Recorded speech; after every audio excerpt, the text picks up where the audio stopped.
E aí, galera do segundo ensino médio, sejam muito bem-vindos. Professor Paulo falando. Vamos começar aí a trabalhar a parte de botânica, tá? Então agora nós vamos iniciar o capítulo 16, que nós vamos começar o estudo dos vegetais, ou vamos entrar na área chamada de botânica, que é a área da biologia que estuda as plantas. Tudo bem? Então, pessoal, para começar hoje, nós vamos falar um pouquinho da evolução dos vegetais e da classificação dentro do reino vegetal, e vamos falar um pouquinho também do ciclo de reprodução das plantas, que é um pouquinho diferente. Nós vimos isso ano passado e vamos rever um pouquinho só focado na reprodução dos vegetais. Então bora lá começar a mergulhar nesse mundo aí da botânica. Galera, então vamos iniciar o estudo da botânica conhecendo então primeiro as características dos vegetais. Lembrem aí, pessoal, inicialmente, logo no comecinho do ano, na classificação dos seres vivos, a gente viu que os vegetais são portadores de três características obrigatórias. Olha aí, ó, são eucariontes, pluricelulares e autótrofos, ou seja, tem núcleo na célula, são formados por mais de uma célula e tem um processo de produção do seu próprio alimento. No caso dos vegetais, a produção de alimento é dada por um processo chamado fotossíntese. E ano passado vocês estudaram a fotossíntese. E meu Deus, professor, não lembro o que é fotossíntese. Vai que Deus te ajuda, será que cai do céu aí? Opa, caiu. Ê Deus, obrigado Deus, caiu do céu. Tá aí para quem não lembra, pessoal. Então, equação de fotossíntese, olha aí, ó. A planta precisa de gás carbônico do ar, água que ela tira pela raiz, luz solar, o pigmento fotossintético que é a clorofila. Com isso ela consegue produzir um carboidrato que é a glicose, forma água e elimina gás oxigênio aí para a atmosfera. Então, pessoal, a fotossíntese é o processo que garante que a planta consiga produzir o seu alimento. Galera, só que para fazer isso, olha o destaque, ela precisa ter alguns pigmentos fotossintéticos e esses pigmentos estão aqui, ó, a clorofila A e a clorofila B. Galera, eu vou colocar um gráfico para vocês que ele retrata aí a taxa de absorção que essas clorofilas têm da luz solar.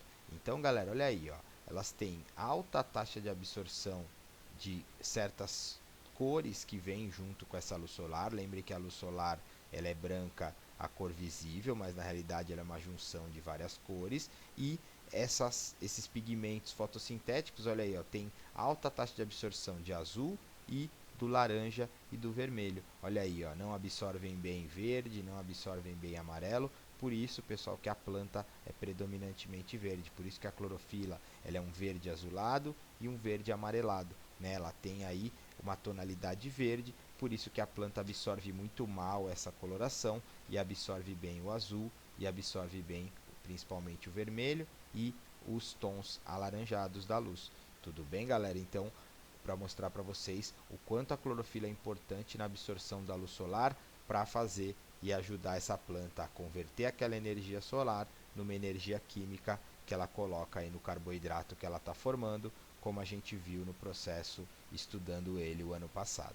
Agora, pessoal, os vegetais evoluíram então a partir de um grupo de algas verdes, chamadas de algas carofíceas. E, pessoal, essas algas, elas compartilham algumas características em comum com os vegetais. Por exemplo, a presença dessas duas clorofilas. O único grupo de algas em que se vê presença de clorofila A e clorofila B é nessas algas chamadas de carofíceas, que são algas verdes.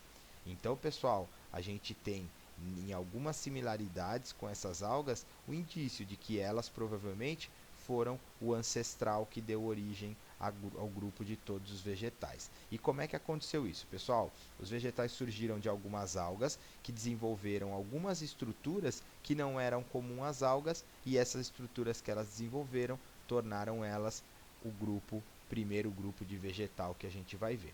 Então, para a gente entender um pouquinho melhor como foi aí essa evolução do grupo, vamos estudar um pouquinho o cladograma do reino vegetal e conhecer como é que foi a evolução e a formação dos grupos aí que caracterizam e que formam o reino vegetal. Vamos lá. Então, galera, vamos estudar um pouquinho então a evolução do reino vegetal. Vamos ver como é que esses grupos de vegetais se formaram ao longo de milhares e milhares de anos. Pessoal, então, como eu comentei no slide anterior, o ancestral do grupo está aí no cladograma, são as algas carofícias. Pessoal, esse grupo, então lembre, ele não faz parte do reino vegetal, mas ele é o grupo que foi o ancestral comum a todos os vegetais. Lembre, para que um ser vivo de um grupo dê origem a um novo grupo, ele precisa sofrer modificações. E foi o que aconteceu e o que nós vamos ver na montagem do nosso cladograma. Então, o que aconteceu? Pessoal, alguns grupos de algas carofícias sofreram algumas modificações. Primeira delas, tá aí, ó, embrião começar a ser protegido pela planta-mãe. Pessoal, anteriormente, o embrião formado pela planta acabava sendo liberado no ambiente e, pessoal, só que uma alga vive no ambiente aquático. Um embrião liberado no ambiente aquático não tem problema nenhum de se preocupar em sofrer um processo de desidratação. Agora, um embrião que fosse liberado no meio terrestre, pessoal, ele vai desidratar. Então, algumas algas começam aí a proteger o embriãozinho no corpo da planta mãe. Então, o embrião começa a se formar na plantinha mãe. Então, a planta forma esse embrião e abriga ele no corpo dela. Isso já foi um primeiro passo para que as algas pudessem, ou esses seres, vamos dizer, que iriam se tornar os vegetais, saíssem do meio aquático e pudessem conquistar o meio terrestre, que era uma barreira inicialmente. Uma outra modificação importante foi o surgimento de uma epiderme com a cutícula. O que é epiderme? Primeiro, epiderme é a camada externa que reveste o corpo dos seres vivos, inclusive dos vegetais. Pessoal, esses vegetais, só que as algas não possuem uma cobertura sobre a epiderme. Elas têm uma epiderme, né, mas elas não têm uma cobertura sobre a epiderme que evite a desidratação. E algumas dessas algas formaram sobre a epiderme uma camada chamada de cutícula, que é uma cera, um lipídio, e esse lipídio funcionava como uma barreira contra a desidratação. Então, pessoal, quer dizer o quê? Um grupo de algas ancestrais deram origem a duas características novas, e com essas duas características, pessoal, surge o primeiro grupo a habitar o meio terrestre, o primeiro grupo de vegetais, que é o grupo das briófitas. Então, as briófitas, pessoal, são os primeiros vegetais e os vegetais mais simples que existem no planeta. Eles são vegetais que têm o embrião protegido pela planta-mãe e têm uma epiderme com cutícula, ou seja, eles estão aptos a sobreviver no ambiente terrestre. Vocês vão ver que ainda as briófitas têm uma alta dependência de ambientes úmidos, mas elas já conseguem habitar e vivem em ambientes terrestres. As briófitas são representadas principalmente pelos musgos e nós vamos estudar elas com detalhes mais para frente. Galera, essas briófitas são vegetais de tamanho bem diminuto, bem pequenininho. Então, pessoal, vegetais muito simples. E ao longo da passagem de milhares de anos, algumas estruturas foram surgindo.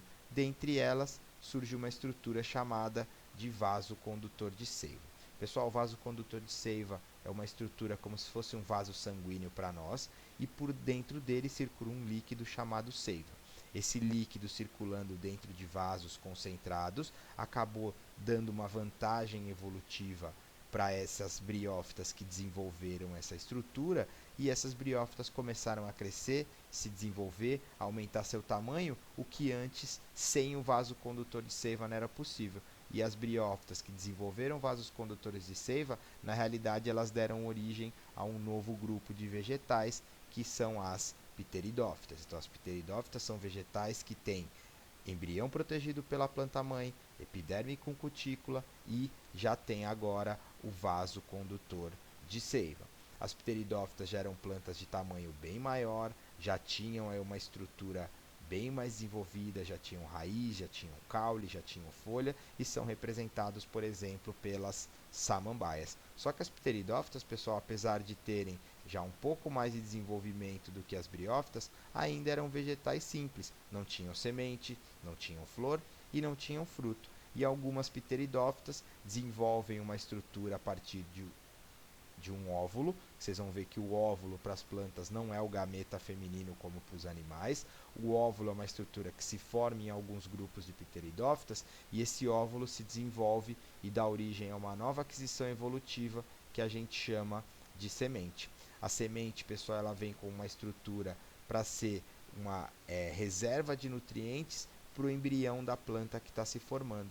Por quê? Inicialmente o embrião da planta, olha aqui, ó, ele é totalmente dependente da planta-mãe.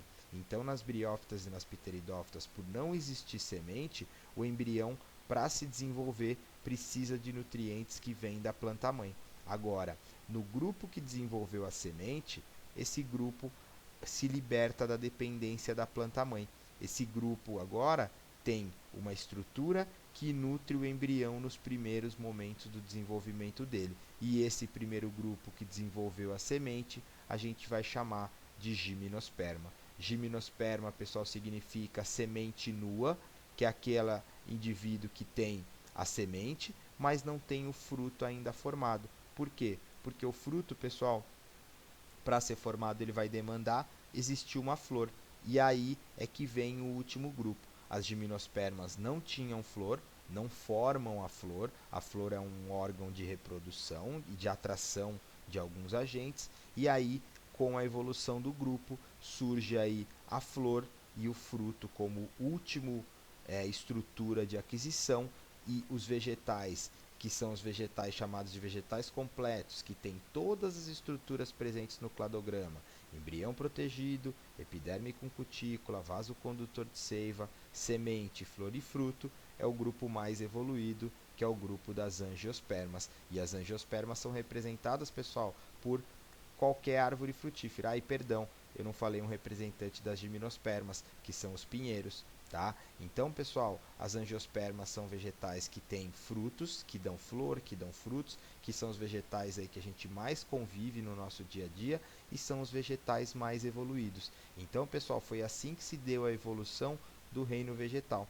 Esses seres, a partir de um grupo de algas, foram desenvolvendo estruturas e foram dando origem a novos grupos. Só que assim, pessoal, na botânica a gente tem diversas classificações. Eu vou colocar uma classificação aí para vocês verem como é que a gente classifica os vegetais em relação a essa evolução que eles sofreram. Então eu tenho uma primeira classificação aí, ó, das embriófitas. As embriófitas são todos os 4 grupos de vegetais. Todos os vegetais que têm o embrião protegido pela planta-mãe são embriófitas. Então, as briófitas, as pteridófitas, as gimnospermas e as angiospermas. Agora, nem todas as plantas, olha aí, ó, tem vaso condutor de seiva. A briófita não tem, mas a pteridófita tem, a gimnosperma tem e a angiosperma tem. Por isso que são plantas de porte maior e essa uma planta de porte menor. Vocês vão ver que uma briófita, pessoal, chega a 2, 3 centímetros de altura. Uma planta bem pequenininha, enquanto pteridófitas, gimnospermas e angiospermas chegam a alguns metros de comprimento, tá? E elas são as traqueófitas. Toda planta que tiver vaso condutor de seiva cresce bastante e vai ser classificada aí como traqueófita. Outra classificação e a última que eu vou passar para vocês, as plantas que produzem semente. Vocês veem que nem todas fazem isso, somente gimnospermas e angiospermas, por isso elas terminam com essa terminologia aqui, espermas, que significa semente, tá? Aqui gimnosperma, semente nua, angiosperma, anjo é protegido, semente protegida. Então, as espermatófitas são os grupos de plantas que produzem sementes. Então, olha aí, ó, na evolução dos vegetais, olha como foi legal esse desenvolvimento. A partir de um grupo de algas que desenvolveu estruturas que permitiram ele conquistar o meio terrestre, é que surge o primeiro grupo, e a partir desse primeiro grupo, outras estruturas foram sendo formadas e deu origem aí a toda essa categoria que é o reino vegetal. Beleza, galera? Então, é uma parte bem importante da nossa aula. Se precisar, assiste de novo, porque você vai precisar disso na sequência. Beleza? Vamos falar um pouquinho agora, pessoal, então, do ciclo de reprodução dos vegetais, que é um pouquinho diferente aí do que você está acostumado. Você estudou isso ano passado, mas é bom a gente dar uma repassada. Vamos lá. Galera, então vamos falar um pouquinho do ciclo de vida dos vegetais. Para quem não lembra, ano passado a gente estudou ciclo reprodutor dos seres vivos. A gente viu o ciclo de reprodução de cada um dos tipos de seres vivos que existem. Então, de animais, de vegetais, de fungos, de algas. E agora nós vamos, claro, só focar do reino vegetal. Por quê, pessoal? Se você não entender como é o ciclo de reprodução de um vegetal, você não entende como é a reprodução de nenhum desses grupos que nós vamos ter que estudar na sequência. Então eu vou dar um ciclo genérico para na sequência das nossas aulas vocês estudarem os ciclos de cada um dos grupos de vegetais que a gente vai ter que estudar, só que basicamente todos têm a mesma dinâmica. Então vamos lá. Pessoal, para vocês relembrarem, o ciclo de vida dos vegetais é denominado de haplodiplobionte, tá? E vamos ver como é que é isso e como é que ele acontece. Galera, outra característica muito marcante é a alternância de gerações ou a metagênese, ou seja, um vegetal para completar o ciclo de vida dele precisa, pessoal, passar por duas gerações diferentes, ou seja, ele precisa passar por dois estágios de vida para poder complementar o ciclo. Diferente de nós, nós nascemos desse formato com o corpo do ser humano, nos reproduzimos desse jeito e vamos até o final da nossa vida nesse mesmo formato. Os vegetais não, eles precisam passar por duas formas distintas dentro do ciclo para poder complementar esse ciclo. Vocês vão ver que uma dessas formas dura mais ao longo do tempo, outra dura menos, mas vocês vão ver que ele tem aí essa durabilidade diferente no ciclo de vida. Então vamos conhecer um pouquinho do ciclo de reprodução dos vegetais. Olha aí, para quem esqueceu. Galera, então primeira coisa, por que o ciclo de vida dos vegetais é haplodiplobionte? Porque ele tem duas fases de vida adulta, ou seja, ele precisa passar por duas fases de vida. Uma fase haploide, N, que a gente vai chamar de fase de gametófito, e uma fase diploide, ou 2N, que a gente vai chamar de esporófito. Então, por isso, o ciclo dele é haplodiplobionte, tudo bem? Então, uma fase diploide e uma fase de vida haploide. Esporófito 2N, fase diploide, gametófito, fase haploide. Outro ponto importante do ciclo de vida dos vegetais é o momento que a meiose vai ocorrer no ciclo de vida deles. A meiose dos vegetais ela é espórica, ou seja, o indivíduo que é 2N, que é o esporófito, sofre uma meiose para formar esporos. Então, por isso que ela é chamada de meiose espórica. O indivíduo, o esporófito é 2N, sofre meiose e forma esporos que são N.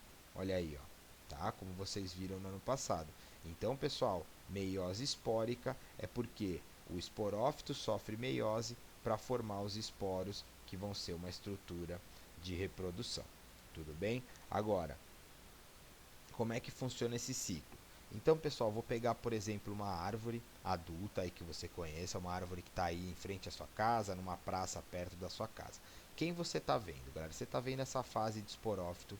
Esse esporófito vai formar as flores, né? E na flor, pessoal, vai acontecer o processo de meiose e formação dos esporos.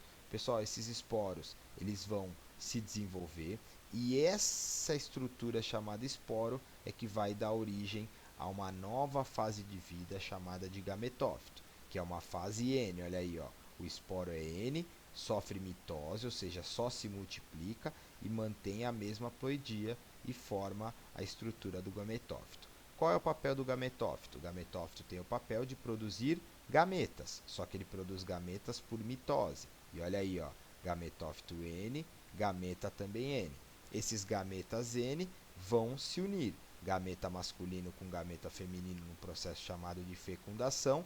Isso vai formar um embrião, aquele lá, o tal do embriãozinho protegido pela planta-mãe, e esse embrião vai crescer, se desenvolver por mitose e formar uma nova planta, uma árvore lá que você vai ver ao longo de anos ela se formando, que é o esporófito. E aí esse esporófito começa tudo de novo, vai formar os esporos por meiose, esses esporos vão se desenvolver, formar os gametófitos, que vão formar gametas e que vão ser fecundados e dar origem a um novo esporófito, completando o ciclo de vida das plantas. Ou seja, pessoal, o ciclo de vida dos vegetais, ele é um ciclo bem diferente, ou seja, a planta precisa passar por essas duas fases de vida. Olha a alternância de gerações, ó, geração 2N, o esporófito, e geração N, o gametófito, para poder complementar o seu ciclo de vida. Tudo bem? Então, pessoal, é uma aulinha aí bem importante que, se vocês não entenderem, vai ficar bem difícil de vocês entenderem o ciclo de vida de cada grupo que a gente vai estudar. Tudo bem? Agora, galera, um outro detalhe importante é, ao longo da evolução, ao longo da passagem do tempo, né, e dos grupos vegetais, houve uma modificação no tamanho do gametófito e do esporófito. O que aconteceu? Inicialmente o gametófito e o esporófito tinham mais ou menos o mesmo tamanho. Nas briófitas isso se manteve muito parecido, o gametófito e o esporófito são bem pequenininhos, de tamanho reduzido. E ao longo da evolução, galera, olha o que começou a acontecer. O esporófito começou a aumentar de tamanho e o gametófito começou a diminuir, galera, num grau que ele se tornou microscópico a partir das gimnospermas. Até as pteridófitas você ainda vai ver um gametófito pequenininho. A partir das gimnospermas, pessoal, você vai ver estruturas microscópicas. Então, ao longo da evolução dos vegetais, o esporófito e o gametófito foi se modificando. O esporófito teve uma tendência de crescimento e o gametófito teve uma tendência de redução no seu tamanho. Tudo bem? Então, pessoal, o ciclo de vida dos vegetais ele é bem marcante, bem importante e é legal que vocês deem uma focada boa no estudo dessa parte. Tudo bem? Mesmo porque já é uma parte de revisão. Galera, por hoje é só. A gente encerra aqui essa nossa aula. Façam as leituras que eu pedi, assistam a aula novamente se precisar, façam os exercícios indicados, que na sequência das nossas aulas ao vivo a gente tira as dúvidas, comenta com vocês o que precisar, faz a correção dos exercícios. Beleza, galera? Espero que vocês tenham gostado. Dá um like no meu vídeo, beijo no coração de vocês, obrigado, tchau!